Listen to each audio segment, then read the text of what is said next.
Hello बच्चों, this Suraj sir. Welcome back to my channel achievers and मैं Pandey sir. मेरे प्यारे बच्चों, जुनून बैच स्टार्ट हो चुका है और आप लोग से बस एक ही रिक्वेस्ट है और आपकी जिम्मेदारी भी है कि इसको महाराष्ट्र के हर एक बच्चों के पास पहुंचाना है, क्योंकि इस बैच का सिर्फ एक ही टारगेट है, महाराष्ट्र के हर एक बच्चों का 90 प्लस जाना चाहिए और वो मेरा भी टारगेट है, क्योंकि पढ़ेगा इंडिया तभी तो बढ़ेगा इंडिया। चलो फिर स्टार्ट करते हैं। ऑलरेडी हम लोग ने साइंस पार्ट और स्टार्ट कर दिया। फर्स्ट चैप्टर लगभग मेजोरिटी ऑफ पार्ट हो गया है, 3-4 पार्ट और बाकी है।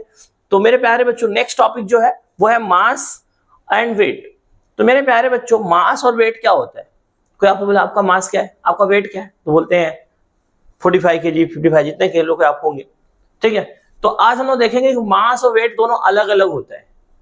दोनों क्या होता है? अलग होता है। मास और वेट अलग अलग होता है। तो एक एग्जाम्पल लेता हूं। सोचो कि जब मुझे मेरा वेट, जब बोलते हैं कि सर आपका, जब मुझे वजन किया जाता है तो मेरा हड्डी अलग, मेरे अंदर जो ब्लड है अलग, जो मेरे अंदर जो गैस है अलग करके मेजर किया जाता है क्या? नहीं। तो मेरे प्यारे बच्चों, किसी भी ऑब्जेक्ट में, अब मैं तो सिर्फ सॉलिड से बना हूं क्या? नहीं, मेरे अंदर लिक्विड भी है, गैस भी है, सॉलिड भी है।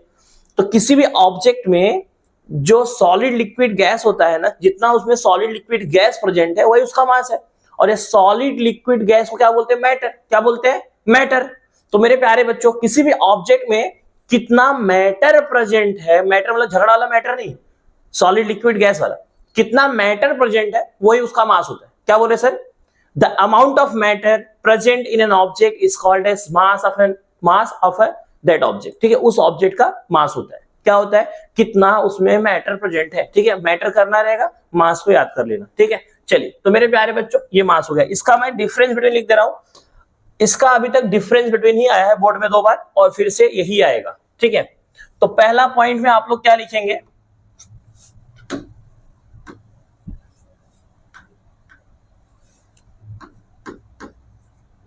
The amount of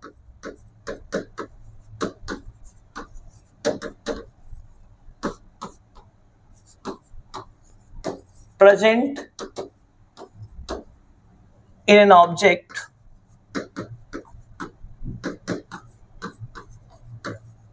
is called as mass of that object. Mass of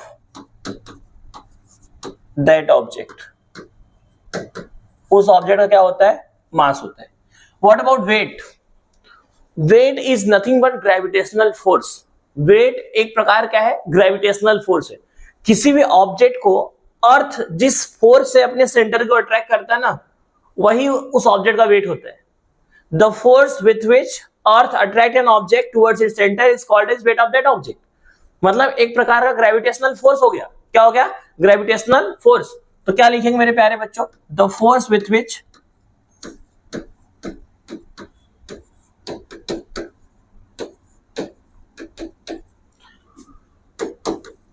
the earth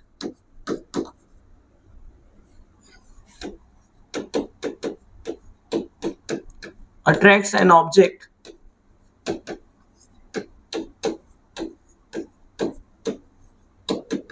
towards its center is called as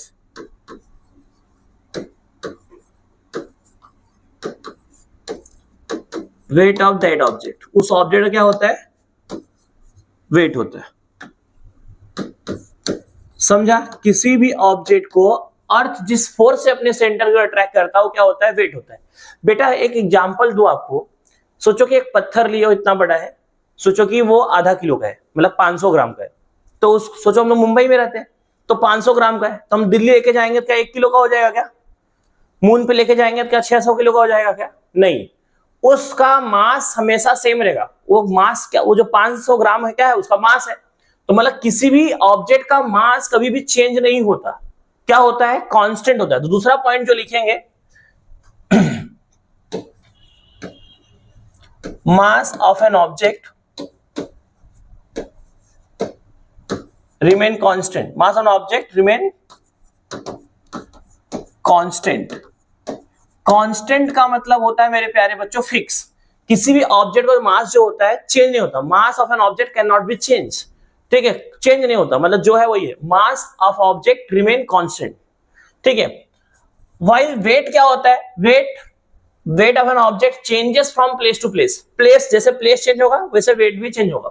यहां देखो क्या लिखेंगे, weight of an object, weight of an object changes from place to place, place change होगा तो weight change होगा। Because जो weight होता है मेरे प्यारे बच्चों किस पे डिपेंड होता है, weight is nothing but force. तो वेट का फॉर्मूला क्या होता है, मास इनटू ग्रेविटेशनल एक्सेलरेशन। क्योंकि हर जैसे प्लेस चेंज होगा जी की वैल्यू चेंज होगा, जी की वैल्यू चेंज होगा तो वेट भी चेंज होगा, वेट भी चेंज होगा, याद रखना। अब किसी भी ऑब्जेक्ट का मास कभी भी जीरो नहीं होता, कभी भी जीरो नहीं होता, लेकिन वेट जीरो हो सकता है। कब, जब जी जीरो होगा तो वेट भी जीरो हो जाए। जी जीरो कहां होता है, सेंटर ऑफ अर्थ पे, और कब, इंफिनिटी डिस्टेंस पे। तो मेरे प्यारे बच्चों अब यहां क्या लिखेंगे, mass of an object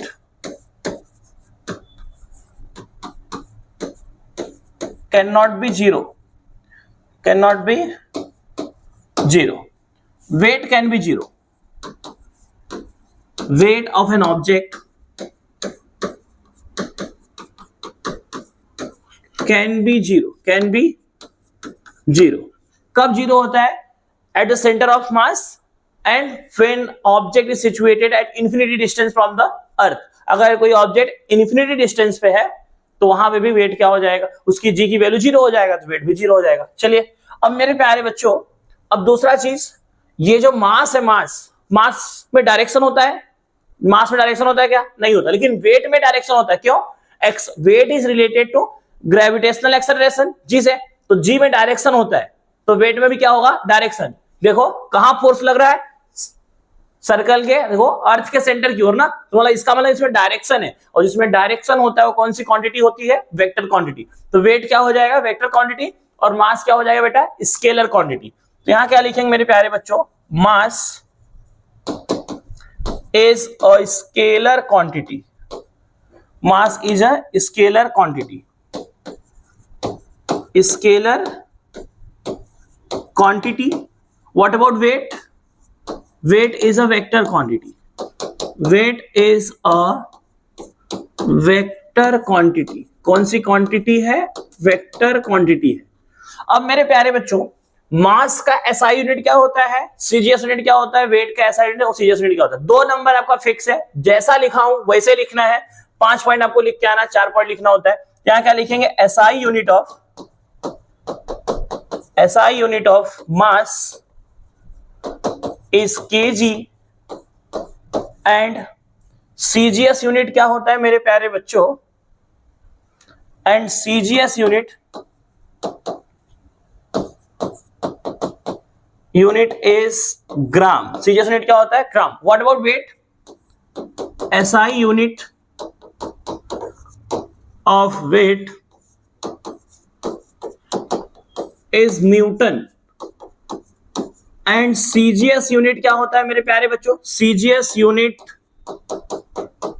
is dine. क्या होता है मेरे प्यारे बच्चों, डाइन। आई होप मेरे प्यारे बच्चों ये आपको समझ में आया रहेगा। अगर समझ में आ रहा है तो वीडियो को लाइक कर दो।